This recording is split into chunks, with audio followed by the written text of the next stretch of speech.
Hello, hello, everybody. What's up and welcome back. If you're new here, I'm Liz, your host here, Crimes Untold. I don't know what that was. You're welcome. Yes. So today we're going to be talking about the execution of Frederico Garcia Lorca. This is another older crime on Pride. So he was executed back in 1936. He was assassinated at the beginning of the Spanish Civil War by nationalists, and this is due to his homosexuality in 1936. So he was a Spanish poet and a playwright, and it was known that he had a romantic relationship with a well-known sculptor, Emilio Aldrin Perojo. Sorry. Um, After following this, he was known to be very depressed. He was also known to be extremely close with the artist Salvador Dali. Um, Leading up to his assassination, he was arrested the same day that his brother-in-law is Manuel Fernandez. Um, I'm not going to say his hyphenated last name because I'm probably going to gut it. Actually, let me look at it for let me pull up his brother-in-law's full name. That way I can probably say it. Yes. Okay. So Manuel Fernandez Montesinos. Yes. Okay. I got it right. So he was arrested the same day that his brother-in-law was assassinated, and this was on the 19th of August of 1936. This is retold in a book by Ian Gibson, and it discusses the possible motive for Frederico Lorca's murder and that of three other men that were also publicly executed on the 19th of August of 1936.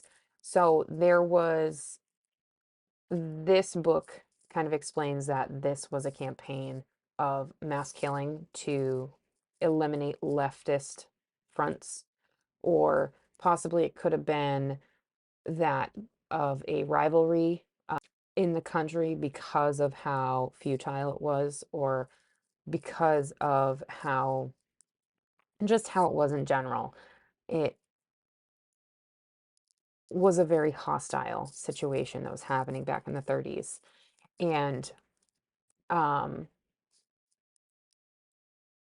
the other three men that are discussed to have been executed that same day as well are Francisco Galaldi Megar, Joaquin Arcoyas Cabezas, and Discoro Galindo Gonzalez. I don't speak fluent Spanish, so I try very hard when I pronounce their names. I used to speak Spanish very well, but obviously I don't live in a region where Spanish is spoken on the day to day anymore. It hasn't been like that in a long time, so I've lost a lot of that familiarity with the language itself. So apologies if that offends anybody, the way I tried to pronounce that. I'm trying my best. Yes. So in there's also a report that was released that describes Lorca as a Freemason of the Alhambra Lodge and a socialist who is known to engage in abnormal and homosexual practices. This report came out on the 9th of July of 1965. So 31 years, or not 31 years, 29 years after he died, this report came out. So I don't know why they would finally release stuff about him, because it had been 29 years post his death. So I don't really understand the concept as to why they would have done that, but whatever. There is also a biography about Lorca, and it states further into the political motives behind his death and the non-political and personal motives for his death as well. So it goes, it's like a broad spectrum of things talking about his assassination.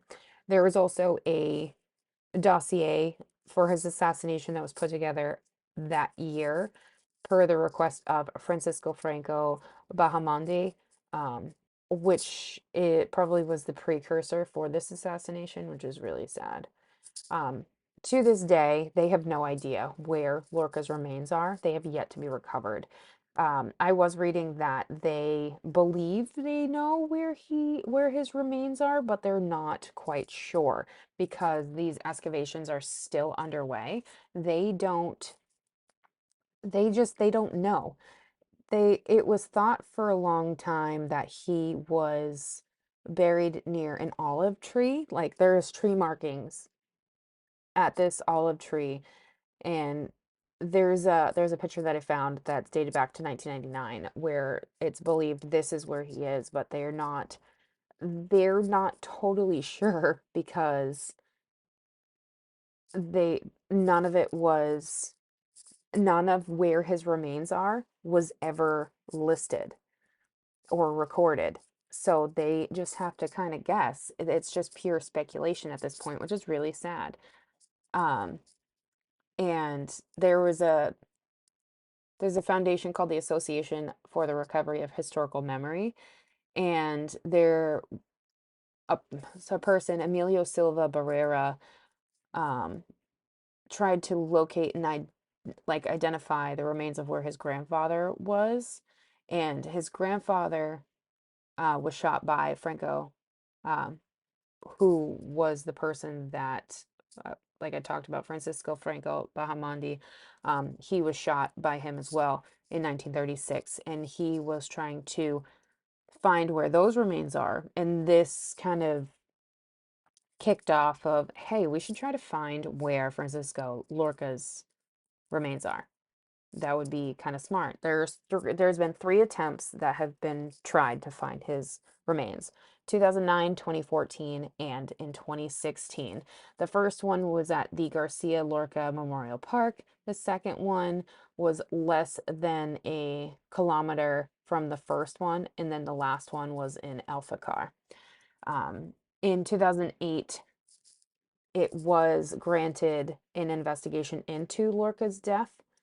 His family didn't objectify against any of the excavations of where he potentially was buried near Alphacar, but they have yet to find any human remains. The investigation would in future be dropped.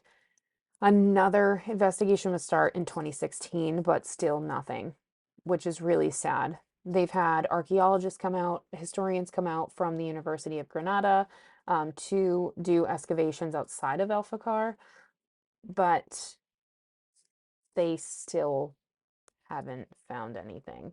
I will say his relatives were initially against them exhuming anything, but they did say they possibly would provide DNA in order to identify his body if they find any remains, but because they haven't found any yet, they haven't done so. They did, however, in late 2009, think they found some human bones or some organic material that were human bones. It wasn't. It wasn't a bone. It was either clothing or a bullet shell. That's what it was. It wasn't any bones. So it was kind of like false hope, but um there's kind of a lot of, I would say, kind of bad juju when it comes to trying to find remains, especially if they're not meant to be found. We shouldn't be poking and prodding. That's just my personal opinion. Hence this channel is my personal opinion. Um, but anywho, um, Frederico Lorca has a full dedication to him in his place of birth, which is in Granada, and it's dedicated to his memory. And this includes his family's summer home, which is Huerta de San Vicente, and they opened it as a museum back in 1995. This includes all the land, 2 adjoining houses, all of his works of art, original things in the home. Everything has been preserved to what it was and still currently is that day. There also is a statue of him, and the statue bearing his name was opened in 2015, and it's a monument called Monument to Frederico Garcia Lorca, and it's very it's very, very pretty, I'll say. He has a bird in his hand, kind of like it kind of looks like he's trying to let go of a dove, like he's at peace. And like I mentioned, there's been multiple books that have been written about him. There are statues that are honored for him. Um, there is the Fundación Federico Garcia Lorca, which is kind of directed by his niece. His niece's name is Laura Lorca, and it sponsors the celebration and dissemination of his work. And they're currently building the Centro Federico Garcia Lorca in Madrid, and um, they basically have put every single possession of his documents with this foundation. Everything him is this foundation. Lorca was also one of the honorees in the Rainbow Honor Walk, which is a walk of fame in San Francisco's neighborhood, the Castro neighborhood, which notices or lets people know about the significant people when it comes to their walk. And the tagline of it is basically people who have made significant contributions in their fields that are a part of the LGBTQIA plus family.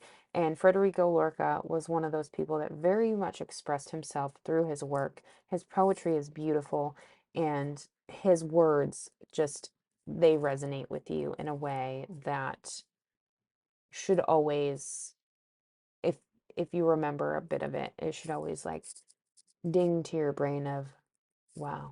His works are quite beautiful.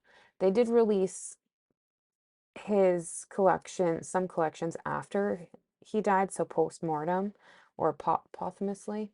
I always say that word wrong, but they did release some of his works posthumously. Um, they're let's see. Sonetos del Amor Oscuro, which is Sonnets of Dark Love, from 1936. This wasn't published until 1983. There's Lament for the Death of a Bullfighter and Other Poems. That was in 1937. Um, Divan del Tamarit, which is a Tamarit Divan, which is poems that were written between 1931 and 1934, but it wasn't published until after his death. There was a special edition that was released in 1940, called the Revista Hispanica Moderna. And then a collection of selected poems was also released in 1941. He also, his playwrights as well, a lot of his plays, or we should say two of his plays were first produced, or first production happened post his death. One of them is Play Without a Title. The first production for this was in 1986. And then the second one, The House of Bernarda Alba. This was first produced in 1945, but he wrote it in 1936. And he also has one play that he never finished, which is called Dreams of My Cousin Aurelia, that was left unfinished. He has quite a bit of drawings and paintings, operas, plays, short plays, books, poems, you name it, he has it.